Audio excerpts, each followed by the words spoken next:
नमस्कार, super prime time में आपका स्वागत है। आपके साथ मैं हूं Sumera Khan. Super prime time में हम आपको दुनिया भर की बड़ी और अहम खबरें दिखाने वाले हैं। वर्ल्ड एक्सक्लूसिव न्यूज स्टोरीज आपको देखने को मिलेंगी, वर्ल्ड ब्रेकिंग न्यूज और वॉर ब्रेकिंग न्यूज भी। शुरुआत सुपर प्राइम टाइम की उस बड़ी खबर के साथ जो इस वक्त आ रही है युद्ध के मैदान से। चंद घंटे पहले कीव पर रूस ने बड़ा हमला किया है। पूर्वी कीव पर KH-101 मिसाइल से अटैक किया गया है। कीव के कुछ इलाकों में प्रचंड ड्रोन स्ट्राइक की गई है। ईस्टर्न फ्रंट से रूस ने कीव पर धावा बोला है। रिपोर्ट्स में दावा किया जा रहा है कि बीते 7 घंटों से राजधानी कीव को रूसी ब्रिगेड दहला रही है। क्रूज मिसाइलों और कामिकाजी ड्रोन से ताबड़तोड़ प्रहार कर रही है। जानते हैं ये सब अचानक ही नहीं हुआ। दरअसल बीती रात रूसी ब्रिगेड पहली बार कीव के बॉर्डर तक पहुंची, ईस्टर्न फ्रंट से कीव की घेराबंदी की और अब राजधानी कीव में तबाही मचाई जा रही है। लेकिन कीव से पहले पुतिन सेना ने 70% यूक्रेन को जलाकर राख कर दिया। दावा किया जा रहा है कि यूक्रेन धरती को दहलाने के लिए 1 लाख किलो बारूद बरसाया गया और अब कीव विनाश की बारी है। आखिर कैसे, आप भी देखिए।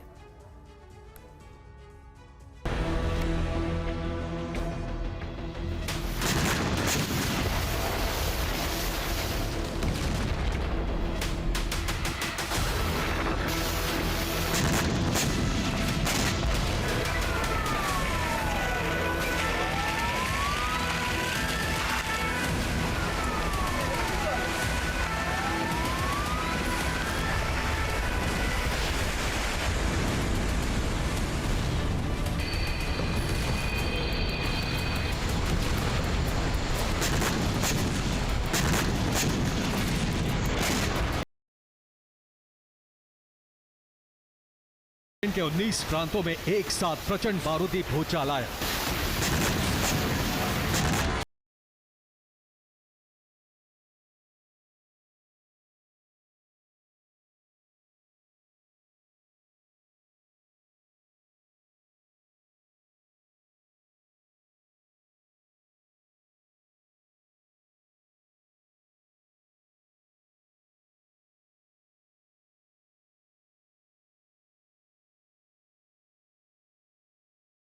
ही यूक्रेन के 1900 सैनिकों की मौत हो गई।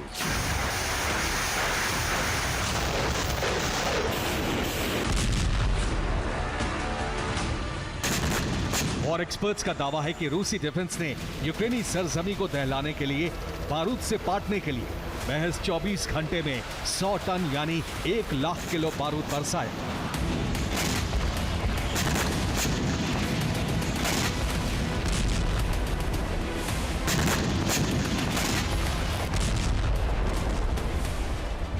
वो भी बेहद विध्वंसक और विनाशक अंदाज में।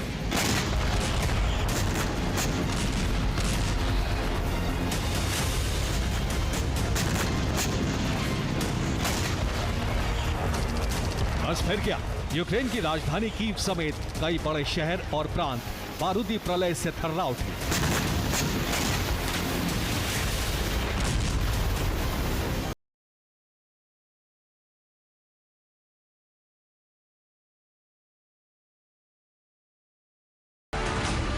क्योंकि पुतिन ब्रिगेड ने कहीं आसमान से ताबड़तोड़ स्ट्राइक की तो कहीं आत्मघाती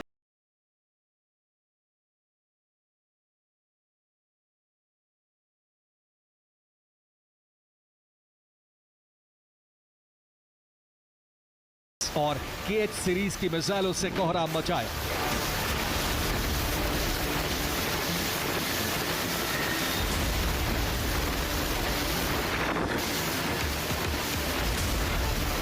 कीव से लवीव तक, ज़ेपोरिज़िया से खार्किव तक, ओडेसा से माइकोलेव तक, सूमी से डोनेस्क तक, अवदीवका से लीमन तक, यूक्रेन का ऐसा कोई इलाका नहीं बचा जहां रूस की तरफ से हमला ना किया गया हो। मतलब ये कि बीते 24 घंटों में यूक्रेन के 19 प्रांत और दर्जनों शहर पुतिन प्रतिशोध की भेंट चढ़ गए।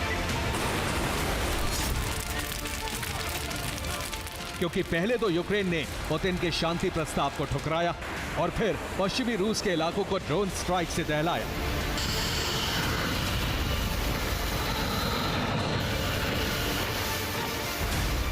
बस फिर क्या, रूसी डिफेंस ने भी अपने विध्वंसक हथियारों से यूक्रेन पर धावा बोल दिया।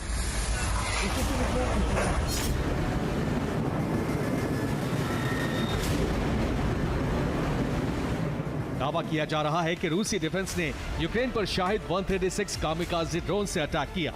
यूक्रेनी प्रांतों पर KH-101 क्रूज मिसाइलें भी बरसाईं। इसके अलावा रूस ने फैब एरियल बमों से हमला किया। वापस रुक करते हैं सुपर प्राइम टाइम की एक और बड़ी खबर का। रूस के राष्ट्रपति पुतिन अमेरिका और नेटो विनाश के मिशन पर हैं। नॉर्थ कोरिया के बाद पुतिन वियतनाम पहुंचे और दोनों देशों के साथ 20 से ज्यादा समझौते किए। सबसे अहम है नॉर्थ कोरिया के साथ रूस का सैन्य सहयोग समझौता। अमेरिका की खुफिया रिपोर्ट है कि पुतिन एंटी अमेरिका ब्लॉक को युद्ध के लिए तैयार कर रहे हैं और कई नेटो देशों पर एक साथ हमला कर सकते हैं। पुतिन का प्लान सिर्फ यूरोप से जंग शुरू करना नहीं है, बल्कि एशिया से भी वो जंग शुरू करने वाले हैं। देखिए क्या है पुतिन के विदेश दौरों का असली मकसद, कहां-कहां रूस ने सैन्य तैनाती की है और वर्ल्ड वॉर 3 के कितने एपिसेंटर तैयार हो चुके हैं।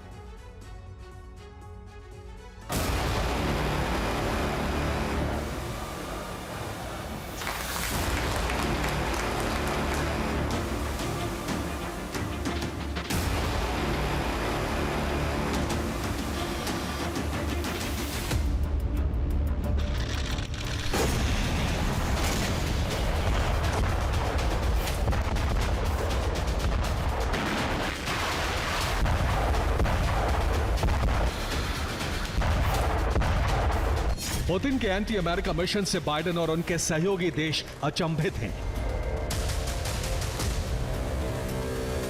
पुतिन ने बीते 2 साल में जिस रफ्तार से दुनिया भर के अमेरिका विरोधी देशों का गुट तैयार किया, वो सोची समझी रणनीति है।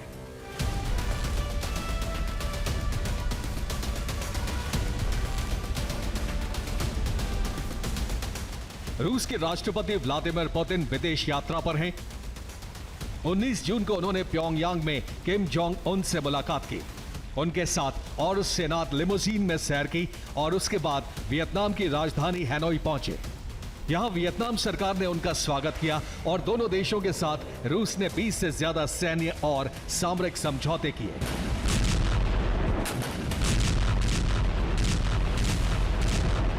पुतिन ने जिस तेजी से एशिया में नॉर्थ कोरिया, चीन और वियतनाम से सैन्य समझौते किए, उसे अमेरिकी इंटेलिजेंस एजेंसी ने बहुत बड़ा खतरा करार दिया है।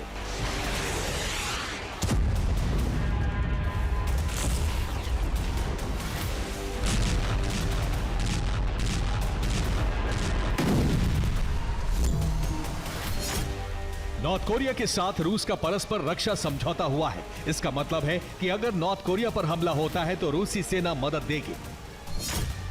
अगर रूस पर हमला होता है तो नॉर्थ कोरिया की सेना रूस की मदद करेगी।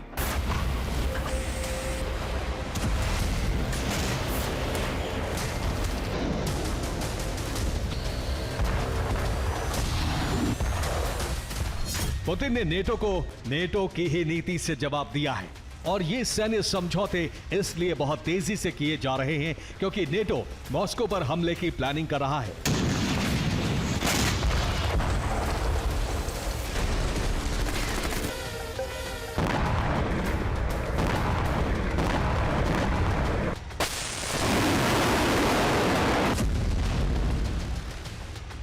रूसी खुफिया एजेंसी FSB की रिपोर्ट है कि जुलाई के महीने में नेटो देशों की बैठक प्रस्तावित है।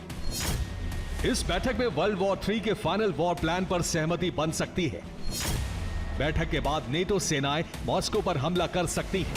नेटो के एकजुट हमले का जवाब देने के लिए ही पुतिन एंटी अमेरिका देशों के साथ रक्षा समझौता कर रहे हैं और आशंका है कि नेटो के हमले से पहले ही पुतिन यूरोप और एशिया से वर्ल्ड वॉर शुरू कर सकते हैं।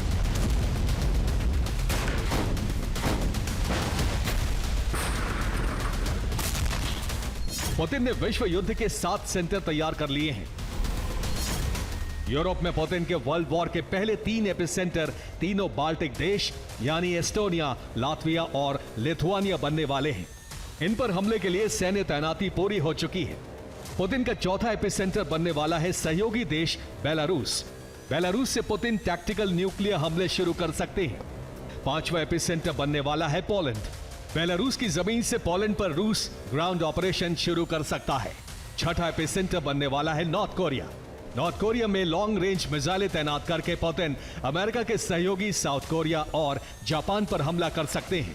7वां एपिसेंटर बनने वाला है वियतनाम। वियतनाम में मिसाइलें तैनात करके अमेरिका के गुआम बेस पर हमले की तैयारी कर रहा है। नॉर्थ कोरिया और वियतनाम से रूस के सामरिक समझौते हो चुके हैं और यूरोप के मोर्चे पर पुतिन ने 4 नेटो देशों को घेरने के लिए सैन्य तैनाती पूरी कर ली है। रूस ने फिनलैंड बॉर्डर पर तैनात अपनी सेना को वहां से हटा लिया है। रूसी सेना को फिनलैंड बॉर्डर गैरिसन से हटाकर रूस विश्व युद्ध के लिए तैनात कर दिया है और बेलारूस की जमीन पर भेज दिया गया है। फिनलैंड बॉर्डर गैरिसन से रूस ने 80% सेना हटा ली है। रूस ने 10,000 टैंक और सैन्य वाहन हटाकर बाल्टिक देशों के करीब उन्हें तैनात कर दिया है। कुल 20,000 सैनिक फिनलैंड बॉर्डर से हटाए गए हैं। नई तैनाती एस्टोनिया, लातविया सीमा पर की गई है। बेलारूस ने सैन्य तैनाती बढ़ाकर पोलैंड पर खतरा बढ़ा दिया है। रिपोर्ट है कि रूस एक साथ बाल्टिक देशों और पोलैंड पर हमले की तैयारी कर रहा है।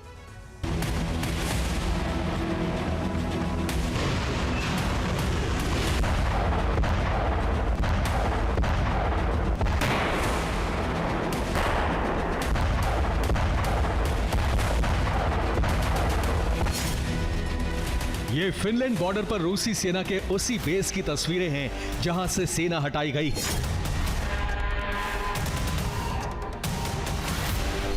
इन तस्वीरों में नजर आ रहा है कि जून 2024 से पहले रूस ने यहां बड़े पैमाने पर सैन्य वाहन और टैंक तैनात कर रखे थे।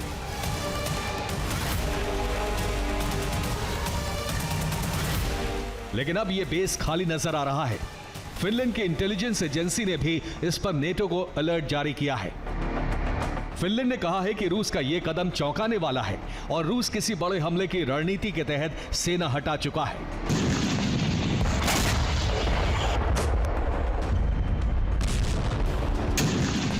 रूस ने अमेरिका और उसके सहयोगियों को घेरने के लिए बाल्टिक और पोलैंड सीमा पर तैनाती कर दी है। तो साथ ही धरती के कई हिस्सों में परमाणु शक्ति परीक्षण शुरू कर दिए हैं। रूसी नौसेना का पैसिफिक फ्लीट कामचटका आइलैंड्स के करीब युद्धाभ्यास कर रहा है। यहां 40 से ज्यादा युद्धपोत और 20 से ज्यादा हेलीकॉप्टर और फाइटर जेट बारूद बरसा रहे हैं। रूस की नॉर्दर्न फ्लीट बैरन सागर में युद्धाभ्यास कर रही है। यहां रूस के सेवरोदविंस्क और ओरोयल सबमरीन से परमाणु मिसाइलें चलाई जा रही हैं। 19 जून को एक बार फिर रूस की कजान सबमरीन अमेरिका के मायामी के करीब ट्रेस की गई है। यह सबमरीन 18 जून को हवाना से रूस के लिए रवाना हुई थी। इसके साथ साथ रूस का एक मेगा शिप चीन से नॉर्थ कोरिया पहुंचा है। रिपोर्ट है कि नॉर्थ कोरिया से हथियारों की खेप लेकर यह रूस के लिए रवाना होने वाला है।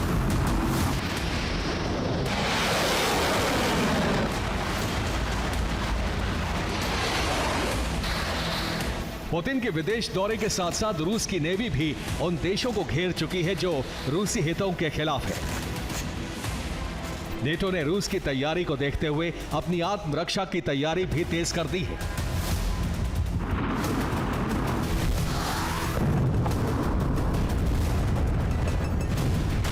बाल्टिक देशों में रूस बेलारूस की सीमा से सटे इलाकों में सैन्य तैनाती बढ़ा दी है।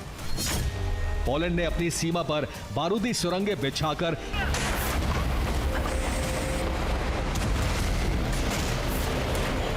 पुतिन का नेटो विनाश अभियान अंतिम चरण में है। अगर मॉस्को पर नेटो का एक भी हमला होता है तो पुतिन धरती के 7 एपिसेंटर से विश्व युद्ध आरंभ कर देंगे। Bureau report, TV9 Bharatvarsh. इस वक्त की बड़ी खबर खार्किव से। खार्किव में रूस का विध्वंसक हमला, फैब 3000 बॉम्ब से रूस ने हमला किया है। यूक्रेन का बड़ा सैन्य बेस तबाह हो गया है। युद्ध में पहली बार फैब 3000 का इस्तेमाल हुआ।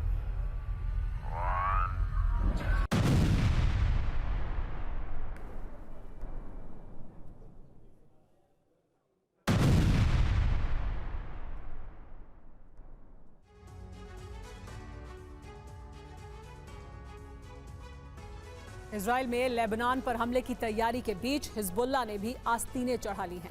हिजबुल्लाह चीफ नसरल्लाह ने वीडियो जारी करके न सिर्फ इजराइल को धमकी दी है बल्कि उसके मददगारों को भी अंजाम भुगतने के लिए तैयार रहने को कहा है। नसरल्लाह ने घातक हथियारों का जिक्र करते हुए इजराइल पर बड़े हमले की चेतावनी दी है। नसरल्लाह ने दावा किया है कि लेबनान में इतने खतरनाक हथियार हैं कि दुनिया हैरान रह जाएगी। साथ ही इस युद्ध की शुरुआत से पहले साइप्रस के लिए भी धमकी जारी की गई है। ऐसा इसलिए क्योंकि साइप्रस के हवाई अड्डों का इजराइल युद्ध में इस्तेमाल करने वाला है। तो का डर न इजराइल की ताकतवर सेना का खौफ।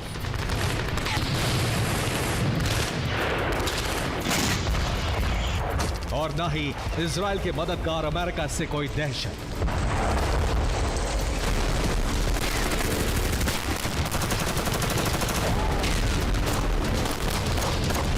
इजराइल से युद्ध का ऐलान होने के कुछ ही घंटों बाद नसरल्ला कैमरे के सामने आया।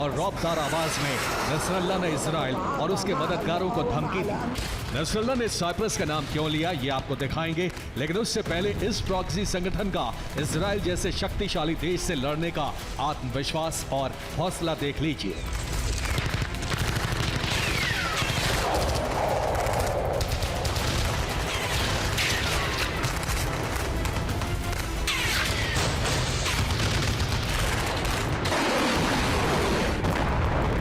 कल तक चंद रॉकेट और ड्रोन की ताकत रखने वाला हिजबुल्ला आज इजराइल और अमेरिका जैसे देशों को क्यों ललकार रहा है, ये भी हिजबुल्ला चीफ ने बता दिया है।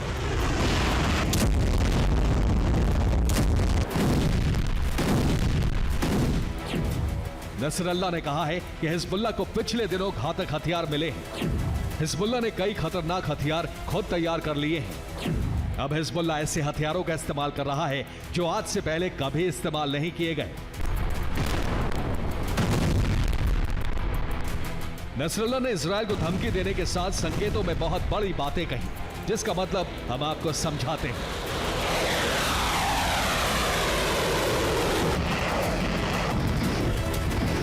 नसरल्ला ने अपनी धमकी में नए हथियारों का जिक्र किया है।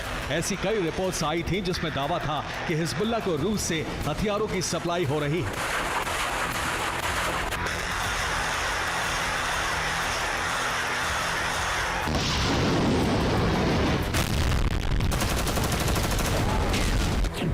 पिछले कुछ महीनों में हमें नए हथियार मिले। सवाल, हथियार किन देशों से मिले? क्या रूस से बैलिस्टिक मिसाइल मिली? क्या ईरान ने लंबी दूरी के ड्रोन दिए? क्या चीन से हथियारों की सप्लाई की गई? नसरल्ला ने यह भी कहा है कि हिजबुल्ला ने कई हथियार खुद बनाए हैं। तो क्या लेबनान में हथियार की फैक्ट्री लगाई गई और हथियार बनाने के पार्ट्स रूस और ईरान से लेबनान भेजे गए?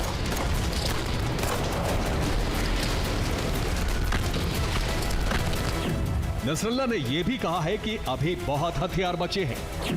तो सवाल है, क्या लेबनान में हथियार का बड़ा स्टॉक है? लेबनान में कई महीने से हथियार जमा किए गए, युद्ध के लिए शक्तिशाली बम और मिसाइल मौजूद हैं।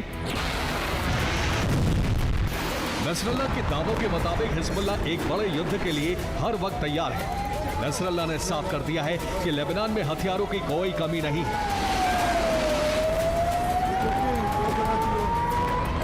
हिजबुल्ला खुद ड्रोन बना रहा है और जो हथियार लेबनान पहुंचने थे वो पहुंच भी चुके हैं। इसका मतलब यही है कि इजराइल पर हमले का समय भी तय था। इजराइल में भले ही युद्ध की तैयारी अब शुरू हुई है, लेकिन इजराइल को दहलाने का प्लान फुल एंड फाइनल हो चुका है। हिजबुल्ला ने साइप्रस पर हमले की धमकी इसलिए दी है क्योंकि इजराइल इस द्वीप के एयरबेस से लेबनान पर हवाई हमले की तैयारी कर रहा है। इजराइल लेबनान युद्ध में साइप्रस इतना अहम क्यों है और युद्ध की शुरुआत से पहले ही यह हिजबुल्ला के टारगेट पर क्यों आ गया है, ये आपको दिखाते हैं।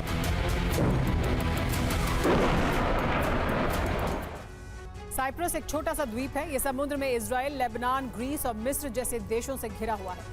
तुर्की से साइप्रस की दूरी 65 किलोमीटर है। सीरिया की सीमा से इस द्वीप की दूरी करीब 100 किलोमीटर है, जबकि ग्रीस से 770 किलोमीटर दूर है। लेबनान से सिर्फ 200 किलोमीटर दूर है। इजराइल से इसकी दूरी 472 किलोमीटर है। अब साइप्रस के हवाई अड्डे का इस्तेमाल इजराइल लेबनान पर हमले के लिए करने वाला है। साइप्रस इजराइल को अपना एयरबेस देगा।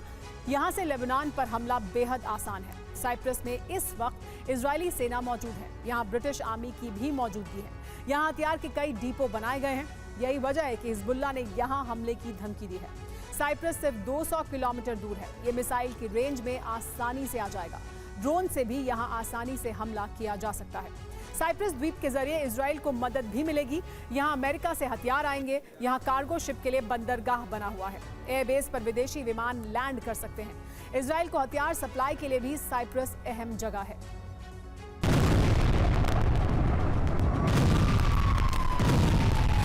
नसरल्लाह ने अमेरिका का नाम तो नहीं लिया है, लेकिन इजराइल से युद्ध के ऐलान के बाद अमेरिका से मदद की शुरुआत हो चुकी है। यह अमेरिका का न्यूक्लियर पावर से लैस USS Gerald R Ford aircraft carrier Israel के हाइफा पहुंच चुका है। गाजा में ऑपरेशन की शुरुआत के बाद भी अमेरिका ने इजराइल को बैकअप देने के लिए ऐसा ही किया था। अमेरिका के साथ अब साइप्रस का पहला एक्शन भी सामने आया है। लेबनान में मौजूद साइप्रस एम्बेसी ने वीजा जारी करना बंद किया है। साइप्रस को आशंका है कि लेबनान से हिजबुल्लाह के लड़ाके साइप्रस पहुंच सकते हैं। साइप्रस में इजरायली सैनिकों का युद्धाभ्यास भी शुरू हो गया है। एक रिपोर्ट में अमेरिकी रक्षा विभाग के हवाले से दावा है कि अब इजराइल को रोकी गई हथियार की सप्लाई भी खत्म होगी। इजराइल को जल्द अमेरिका से नए हथियार मिलने वाले हैं। अमेरिका ऐसा इसलिए कर रहा है क्योंकि ये जाहिर हो चुका है कि हिजबुल्लाह की ताकत कैसे और किसने बढ़ाई है। बहुत पहले अमेरिका को यह जानकारी मिल गई थी कि रूस ईरानी प्रॉक्सी संगठनों को मजबूत कर रहा है। वैगनर फोर्स के जरिए प्रॉक्सी संगठनों को हथियार मिले हैं। नॉर्थ कोरिया की मिसाइलें भी हूती हिजबुल्लाह को दी गई हैं।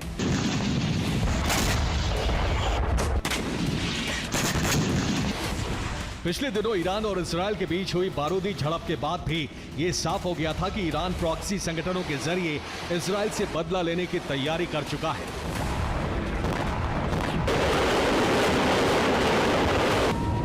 हिजबुल्लाह के साथ हूती भी बड़े हमले की तैयारी में है। ये ग्रीस के जहाज पर हूती के हमले का वीडियो है।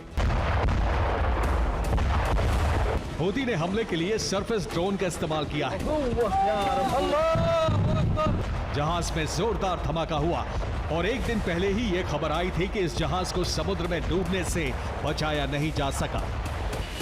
एक रिपोर्ट में दावा है कि हूती ने रूस का सामान ले जाने वाले जहाज पर हमला किया। इससे पहले 12 जून को लाल सागर में एक शिप पर हमला हुआ था। उस पर 3 एंटी शिप मिसाइल से हमला किया गया। झड़प के बीच अमेरिका ने हूती की मिसाइल और ड्रोन को गिराने का दावा किया है।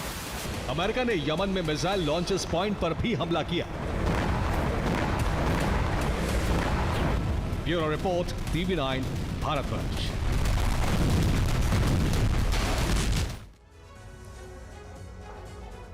रूसी कब्जे वाले इलाके में यूक्रेनी सेना ने हमला किया। इस वक्त की बड़ी खबर, यूक्रेन हमले में रूस की 2 BMPs और टैंक तबाह हो गए हैं। यूक्रेन का एंटी टैंक मिसाइलों से जबरदस्त अटैक देखने को मिला है।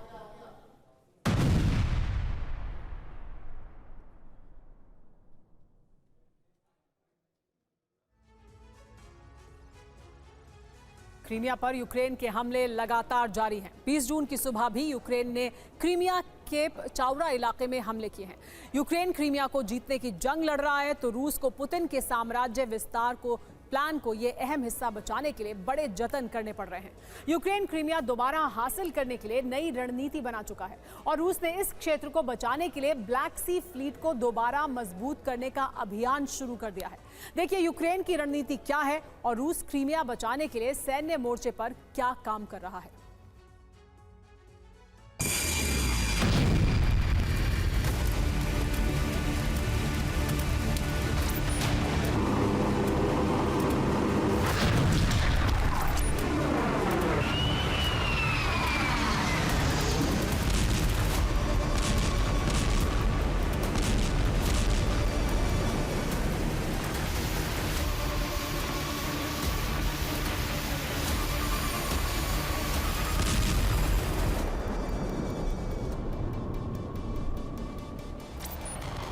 क्रीमिया पेनिनसुला का छोटा सा इलाका रूस की यूक्रेन पर विजय का प्रतीक है।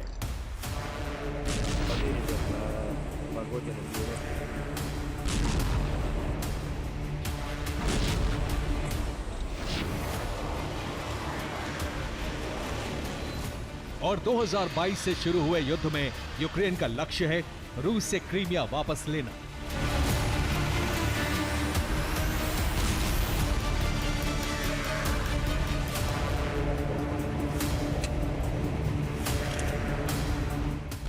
इसीलिए यूक्रेन की सेना लगातार क्रीमिया पर हमले कर रही है।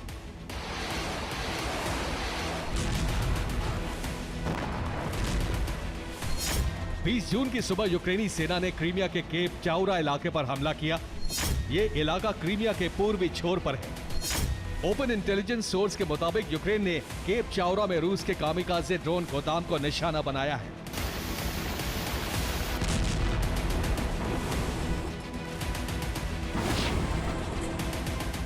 बीस जून की सुबह सागर तट के करीब केप चाउरा में धुआं उठता नजर आया। इस हमले में रूस को कितना नुकसान हुआ है ये साफ नहीं है, लेकिन ड्रोन गोदाम पर यूक्रेन ने सटीक हमला करने का दावा किया है।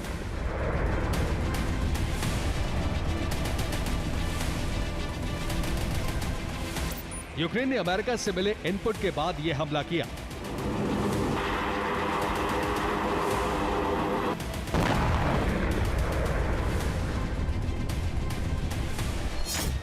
अमेरिका के जासूसी ड्रोन ने रविवार को क्रीमिया की रेकी की थी। इसके बाद यूक्रेन की मिलिट्री इंटेलिजेंस एजेंसी GOR ने ऑपरेशन डिजाइन किया। यूक्रेन की कामिकाज़े ड्रोन टीम ने इनपुट के आधार पर सटीक हमला किया। यूक्रेन क्रीमिया को जीतने के लिए 3 तरह के हथियारों का इस्तेमाल कर रहा है। इनमें सबसे पहले है समुद्री ड्रोन, फिर कामिकाज़े ड्रोन और तीसरे नंबर पर है scalp, storm shadow cruise missile और अमेरिका से मिली अटैकम्स बैलिस्टिक मिसाइल।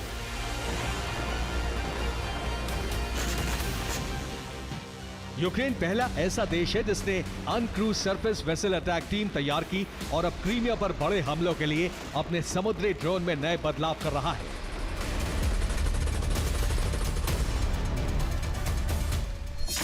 यूक्रेन के नए समुद्री ड्रोन का नाम है स्टॉकर 5.0।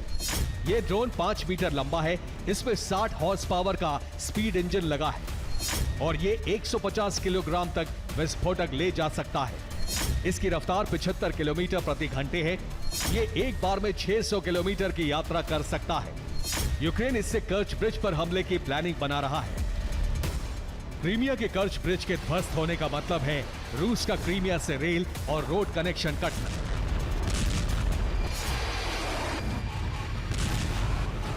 इसीलिए यूक्रेन रूस के कर्च ब्रिज पर हमला करके उसे ध्वस्त करना चाहता है। इसके साथ ही यूक्रेन क्रीमिया में रूसी ठिकानों को निशाना बना रहा है।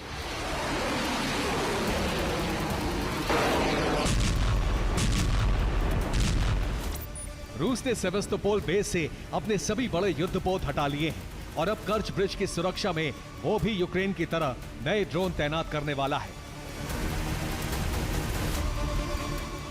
ये रूस का नया समुद्री ड्रोन है जो कर्च ब्रिज और क्रीमिया के नेवल बेस की सुरक्षा में तैनात होने वाला है। रूस का समुद्री ड्रोन 75 किलोमीटर प्रति घंटे की रफ्तार से चलता है। ये 500 किलोमीटर तक यात्रा कर सकता है और इसमें 1 टन तक विस्फोटक भरे जा सकते हैं। इस ड्रोन को अब क्रीमिया में तैनात किया जाएगा। ये यूक्रेन के समुद्री ड्रोन को ट्रेस करके उन्हें ध्वस्त करेगा। क्रीमिया पर इस साल यूक्रेन ने जबरदस्त हमले किए हैं। यूक्रेन के टारगेट पर रूस के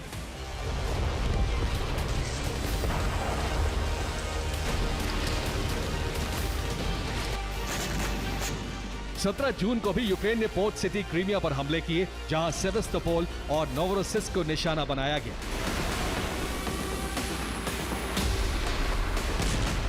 इसके अलावा क्रीमिया में लगे डिफेंस सिस्टम को भी तहस नहस कर दिया गया।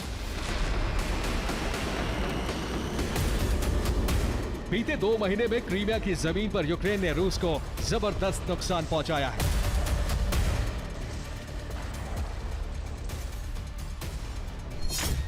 यूक्रेन के हमलों से क्रीमिया जल रहा है। इसकी बड़ी वजह है रूस के डिफेंस सिस्टम का खात्मा। यूक्रेन ने क्रीमिया के चोर्नोमोर्स्का में तैनात रूस के 2 डिफेंस सिस्टम नष्ट कर दिए, जबकि तारखनकोर्ट में एक S-400 तबाह कर दिया। यह फोतोरिया में एक S-300 पर हमला करके उसके रडार सिस्टम को जला दिया। साकी में भी एक डिफेंस सिस्टम रूस को गंवाना पड़ा है। बेल्बेक में लगे S-400 डिफेंस सिस्टम को भी यूक्रेन ने तबाह कर दिया, जबकि सेवास्तोपोल में लगे 3 S-300 पूरी तरह बेकार कर दिए। आई-पैत्री पर्वत में एक डिफेंस सिस्टम तबाह किया गया। लुस्ता में एक S-400 यूक्रेन के हमले में तबाह हो गया। इसी तरह डोन्स्के में एक डिफेंस सिस्टम रूस को गंवाना पड़ा। जनकोई में 2 S-300 डिफेंस सिस्टम नष्ट हो चुके हैं। माइसोवा में लगे डिफेंस सिस्टम S-400 को यूक्रेन ने उड़ा दिया और इस तरह 2 महीने में 15 डिफेंस सिस्टम तबाह करके यूक्रेन ने क्रीमिया के युद्ध में बढ़त बना ली है।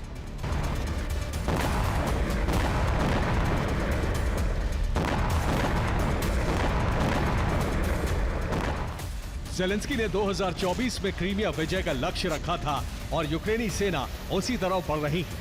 यूक्रेन के पास क्रीमिया में गंवाने को कुछ नहीं है, जबकि रूस क्रीमिया की जंग में आत्मरक्षा में जुटा है। Bureau report, TV9 Bharatvarsh.